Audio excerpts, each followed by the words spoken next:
name's Louise West and I'm the curator here. This is Jane Austen's House Museum. The history of this house is quite long. We know that there was a building here as early as 1690 and probably much earlier than that, and it had lots of different manifestations, but it's most famous for being the house in which Jane Austen lived for the last 8 years of her life and where she did the majority of her writing. The first room that you go into is the drawing room, and that was the room they would sit in the evening and chat.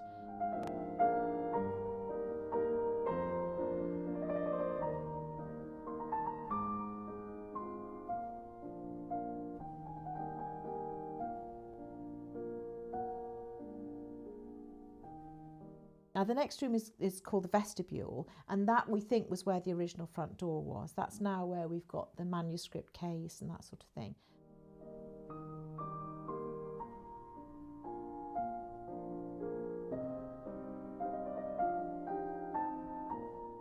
The next room you come into is the dining parlour, and that's where she did her writing, but it's also where they would have eaten their main meal, and they ate their breakfast in there and so on.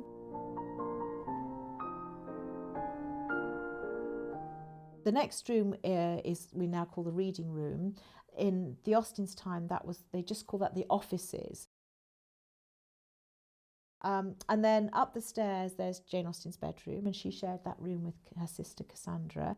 The bed that we've got in there now, that type of bed, was ordered by Ring Brothers of Basingstoke. Well, there's a ledger existing today where you can see that Mr. Austen ordered two kits for beds for his two daughters. And then the next room we call the Austen family room because it's a nice display area to tell a story about the family, but that was Mrs. Austen's bedroom.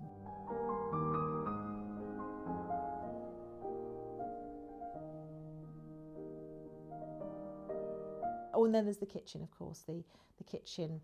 And the kitchen never had a door attached to the main house. There was also the bakehouse, which was also, you wouldn't want too near the house because it would, had fires in there.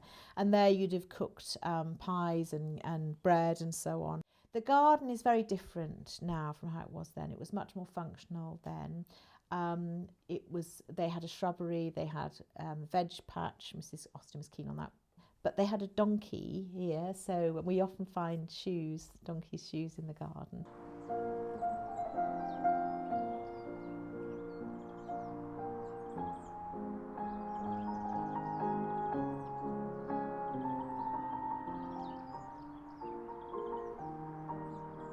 Jane Austen was happy living here. I really get that impression.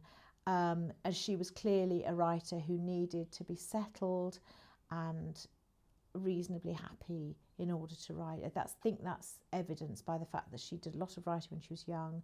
Then there seems to be a fallow period. She did some writing in Bath, but not an awful lot. But once she was here, it really took off.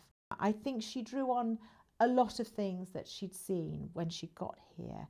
The most important thing about this house is that there was no longer any worries about money. It was comfortable, and they were contented, and that seems to have released all her creative energies. And you can say that there are aspects of life here that you feel would have inspired. I mean, Emma is about an English country village, not dissimilar to this one. If you visit Chawton House and think about Mansfield Park, there are parallels there, I think.